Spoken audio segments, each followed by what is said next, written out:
Ladies and gentlemen, boys and girls, ladies and gentlemen, it is Tanned G saying hello to all of you. I hope you're all well on this beautiful morning, probably 5:30, between 4 and 5:30 a.m. for you guys. And here we have Catherine, we have Dr. 6Z and 7Z, we have the killers. Hello to everybody, thank you very much, my dear. 2 a.m. You people are insane, absolutely insane. So it's a pleasure to see you all. Welcome. We are on our way. Hell yeah, 6Z, damn straight, my friend, like a Z6. Thank you very much. Both the Syriac sisters are okay with my dress for the Syriac meeting. I am happy with that. That is the endorsement. How funny, there's a number plate right in front of me that says Malitza. Hey, Malitza Sada. There you go. I guess someone thinks of you. So, we are on our way. I, of course, am running late, which is a very bad sign. I've got to meet this person. This is our first ever serious interview. And it's quite funny how these things happen, because about a year ago, I sent an email to the head of the Aramaic community in London. And I said to them, I want to meet with you guys to help you with your plight. And I got the runaround. And funnily enough, after studying Syriac and then meeting True Faith, one of our top scopers, she was able to get me the meeting with Johnny Meso, which is quite hilarious, because when you want something from the universe, it comes to you in a way you never expect. It is a very, very funny thing that I find. It is so unbelievably common. I'm sure this happens to everyone, right?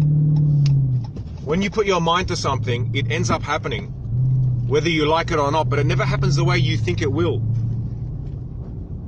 You know, my goal was to help the world, so I set up a company to try and do that. That didn't work. And now through Periscope, we're changing the world. It's just so funny how these things happen. I wanted to meet this guy a year ago, give up, go study the language, and then indirectly through someone end up meeting the guy. It's just amazing stuff. So as you guys know, I don't know what you can classify me as, but I guess some people are calling themselves Christian atheists, which is quite funny. I wouldn't go that far.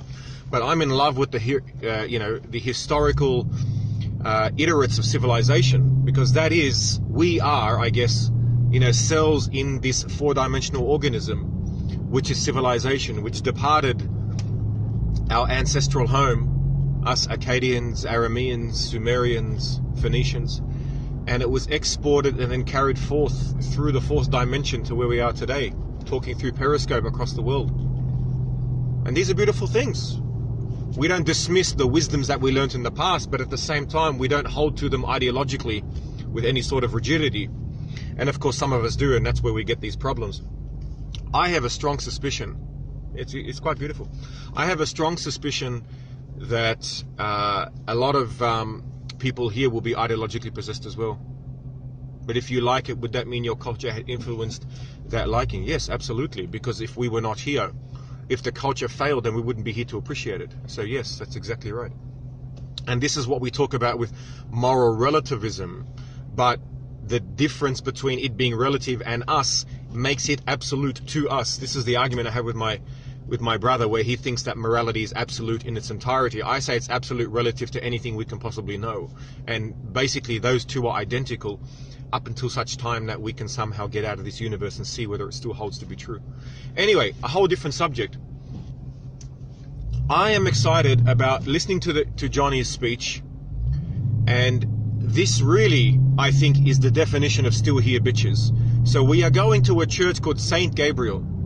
Now that comes from Mor Gabrieloho, right? Let's just say, I don't know the exact version in ancient Syriac, but it's something like that, which is sort of Saint Gabriel, and which is, the saint messenger of God. Still here bitches, my friends.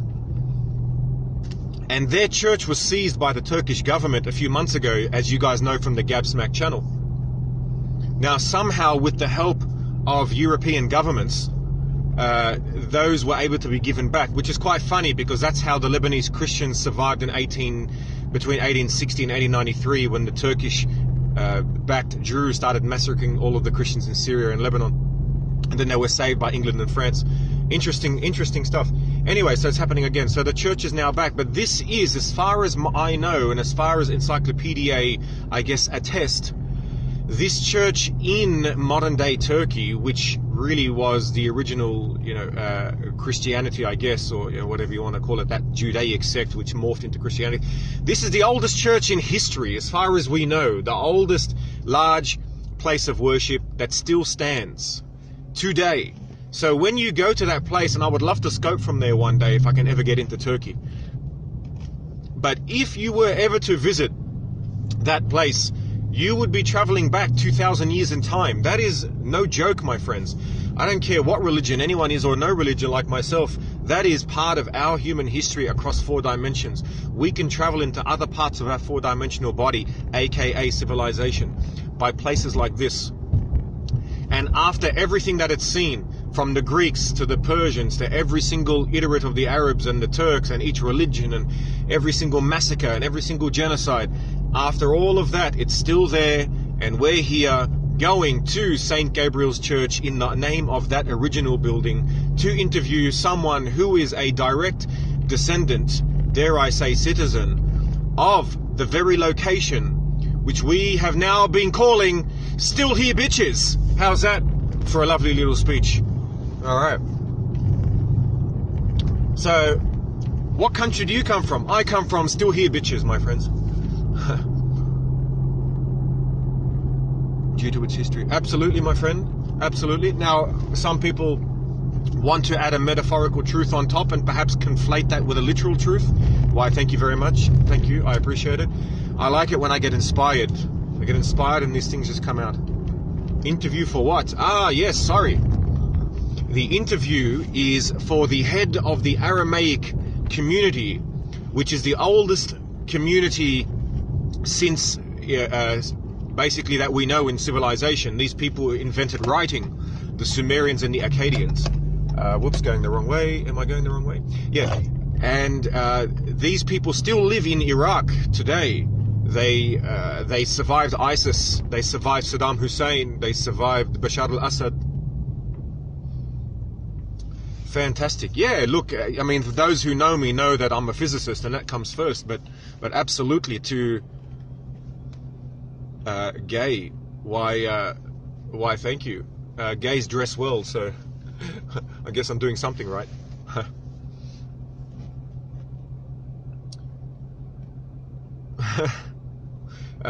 Yeah, absolutely. Absolutely. Some people, want to, in this day and age, conflate metaphorical and literal truth.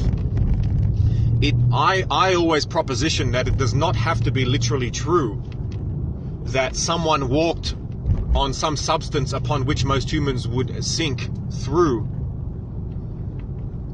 They even survived millimeters. That is so true. Poor Milli Vanilli. Didn't one of them kill themselves because of the humiliation after the lip syncing? The interview was gay. It may be, you never know. I mean, if Johnny Messo is half as good looking as yours truly, as pompous.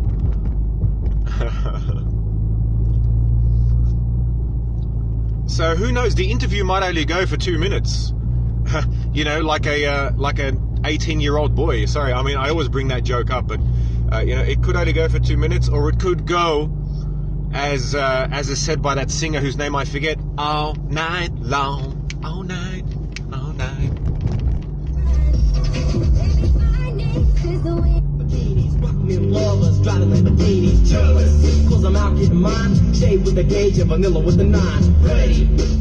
All right, so there we go.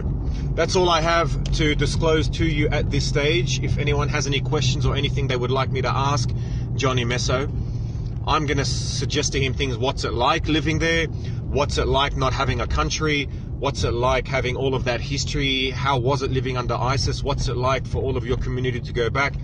Is there room for people to be Aramean and not religious?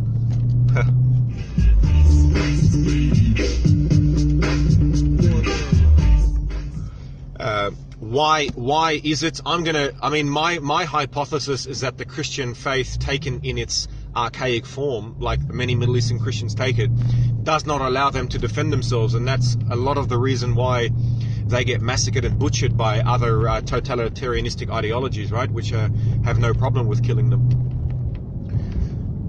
So it'll be interesting to see whether I can ask these questions or not. We'll have to see. I'll listen to his speech. If he works at the metaphysical level, then obviously that's going to be difficult. So maybe I'll just ask him about the culture, the history. But I'm happy just to learn about him and the plight of his people. His people are, my direct relatives, right? Really.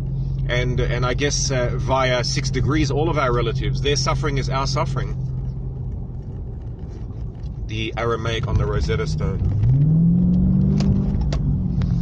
Interesting that you say that. That was, I believe, that was written in cuneiform script. So that wasn't even written in the Phoenician script, because my ancestors applied the alphabet before it was able to get across to the Arameans. Hello, sharp dressed man. Hello, my good friend Carol. I keep calling you Carol. Have I got that right? I always forget if it's Carol or Kurale or whatever. Aramaic on the Rosetta Stone. Oh, there's a bot. There you go, Dr. Sexty. You have a bot that's looking up to you. All right, I'll stick with Carol. Thank you for letting me know. All right, I'm going to go listen to his speech, which is starting soon, and I should be there in a few minutes. And we will see, fingers crossed, in an hour or so, whether or not this interview flies and if it goes for more than 5 minutes. Lovely to see you all, and I give you all big kisses, and we will see you on our main channel, Gabsmacked. And by the way, all of this is brought to you by the book, Speaking Human, Tragedy of the Retarded Genius, available at exlibris.com. There it is. All right, love you all.